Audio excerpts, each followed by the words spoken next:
এই যে ভারতে কয়দিন পর আবার উস্কানি দিয়ে দেয়, আপনি বুঝলেন না এটা গাজওয়ে হিন্দের দামামা বাঁচতেছে।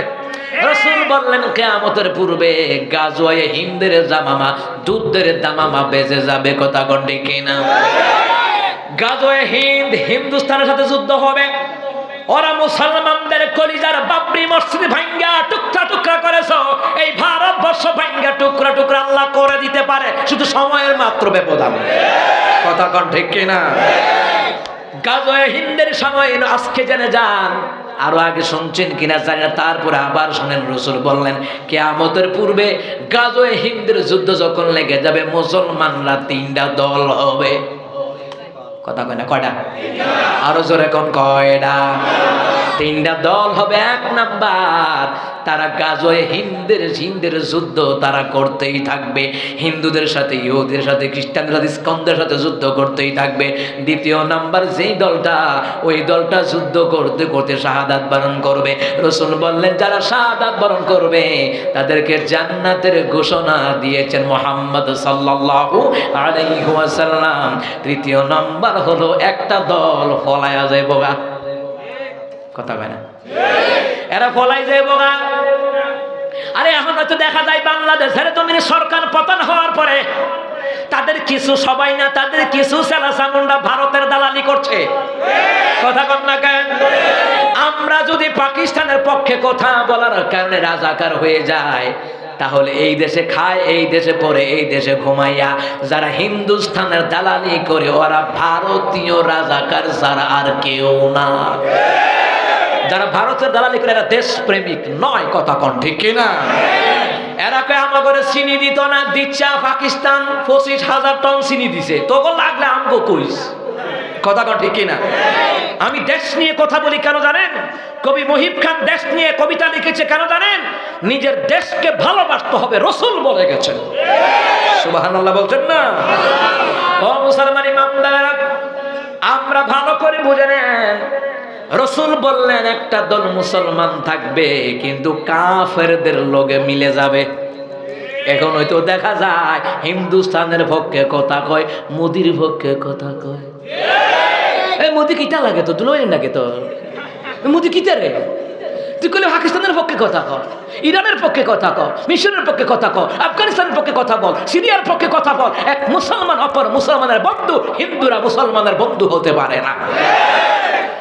ভারতবর্ষে আমার মুসলমান কলিজার টুকরা মুসলমানেরা কত কষ্ট, নামাজ পর্যন্ত পড়তে পারে না। মসজিদের মধ্যে হিন্দুরা গিয়া নাচানাচি করে, ফেরেশতারা কয় ভাতিজা কবর আইও, এমন পিটান পিটামো গাদির লোকে গদিও শেষ।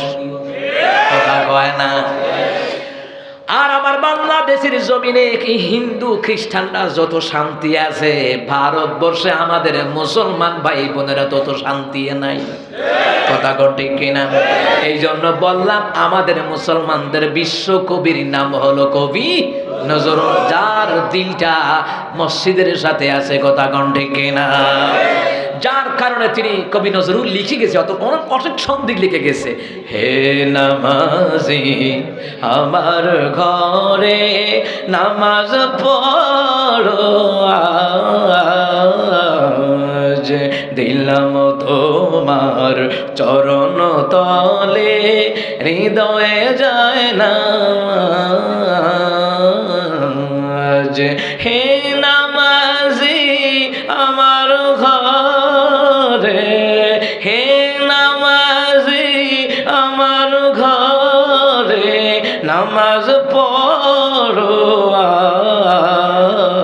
আজ, দিলাম তোমার চরণ তলে হৃদয়ে যায় না।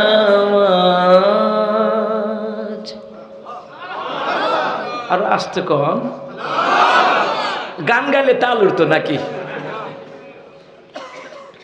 এটা কবি নজরুল নিজে সুর করে গেছেন, নিজের সুর, সুরের ধরন দেখছেন নি?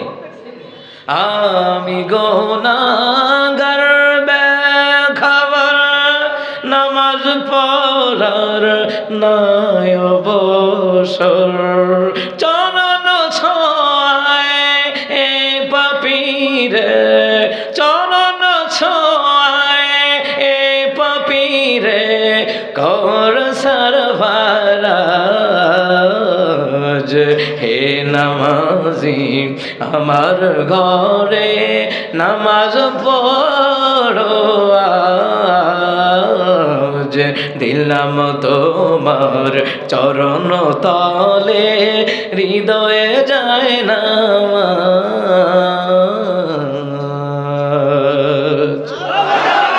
দেখছেননি কত সুন্দর এডি সে কবি আর কবি মহিব খান লেখা গেছে আইনুদ্দিন আলাদা লেখা গেছে আল্লাহ তাআলা আইনুদ্দিন আজাদের কবরটাকে জান্নাতের টুকরা বানা দে কোন আমিন কবি লিখে গেছে তেল মাথায় তেল মারিয়া ফায়দা নাই যে লুটিয়া তেল বিনা চলে না দুনিয়া হায়রে তেল বিনা চলে না দুনিয়া ঠিক কিনা কোন আসলে তেল বিনা দুনিয়া চলে না বুঝেন না গত 16 বছর আরে এবার নেতারে তেল দিতে দিতে দিতে দিতে খালি একটা ফতুবি পাইতো বিল্লাহ কিতা পাইতো ফতুবিল লাগা ফতুবিল লাগা আবার কবি মহিব খান লেখছে ইঞ্চি ইঞ্চি মাটি সোনার চাইতে কাটি নগদ রক্ত দিয়ে কেনা ঠিক না কত সুন্দর করে লেখা গেছে ও মুসলমান ইমানদাররা ভালো করে কান লাগান এই দেশের জমিনে মুসলমানদের জমিনে যারাই মনে করবেন ক্ষমতা দিয়া দখল করতে আসবে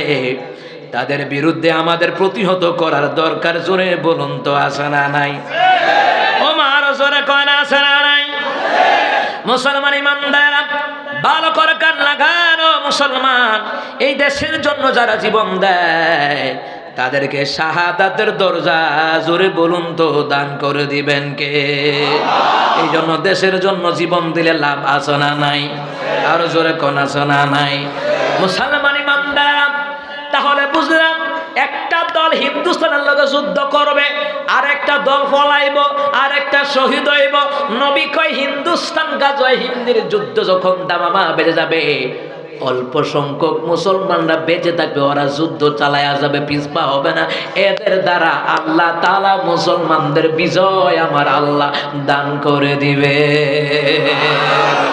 জেগে ওঠো মুসলিম ছাড়ো অহংকার তাকবীর ধ্বনিতে সামনে চলো চলার গতি হোক দুর্বার চলার গতি হোক দুর্বার আল্লাহু আকবার আল্লাহু আকবার আল্লাহু আকবার আল্লাহু আকবার আফগান ফিলিস্তিনে তাকিয়ে দেখো চলছে নিঠুর খেলা ঠিক না রক্তে রাঙানো সে ছবি তোমার হৃদয় কি দাও না ধোলা ঠিক না বাতিলের সেই তাগুতি নিশানা বাতিলের সেই তাগুতি নিশানা আঘাতে আঘাতে করো চোরমার চলার গতি হোক দুর্বার আল্লাহু আকবার আল্লাহু আকবার আল্লাহু আকবার আল্লাহু আকবার আল্লাহু আকবার কোন মুসলমানদের ইমানের স্লোগান হলো নারায়ে তাকবীর এই আওয়াজে হইতো না মুসলমানদের ইমানের স্লোগান হলো নারায়ে তাকবীর আল্লাহু আকবার এটা মুসলমানদের ইমানের স্লোগান কথা কোন ঠিক কি না আমার বান্দারা আমার বাবারা বলছিলাম উলামায়ে কেরামের সাথে সহবতে থাকার দরকার আছে কারণ মুসলমান ইমানদারেরা অনেক মানুষ আছে হুজুরের গুরুত্ব দেয় না কাজে লাগে বউ যখন তালাক দেয় তখন হুজুরের পিছনে 1 মাস ঘুরে এরা তো হুজুরের দরকার নাই ওই রফিকুল আফসারি কইতো আর কি এই তোরা বললে হুজুরকে বাস দিস জেতা বাস দিচ্ছে বুঝেন নাই মানে কোন মানুষে তোরা মরার আগে বাস দিচ্ছে মরলে বাস দিস বাসের কাম লাগে সারবাই বানান লাগে মাসা বানান লাগে কবরে হুতান লাগে বাসের কাম লাগে জেতা থাকতে বাস দিচ্ছে মানুষ ওই বাস কি বুঝেননি মানে কারো পিছনে কারো শত্রুতা করিস না কথা কয় না তাহলে মুসলমান ইমানদাররা উলামায়ে কেরামের ব্যাপারে মাওয়াজে সিরাজা কিতাবের মধ্যে বলা হয় একজন হাফেজের উদাহরণ হলো ওমরের মতো আর একজন আলেমের উদাহরণ হলো হযরত আবু বকর সিদ্দিকের মতো সুবহানাল্লাহ বলবেন না আর জোরে কোন না সুবহানাল্লাহ আমার বন্ধুরা আমার বাবারা নবী আলাইহিস সালাতু ওয়াস সালাম আম্মা জান আয়েশাকে নিয়া খেজুর পাতার ছাউনের নিচে শুয়ে রইছে সুবহানাল্লাহ কোন না জামাই বউ শোন লাগেনি শর্মা মনে হচ্ছে বিয়ে করছে না নতুন। স্বামী স্ত্রী একসাথে শুইলেন, একসাথে কথা বলবেন, একজন আরেকজন খাওয়াই দিবেন।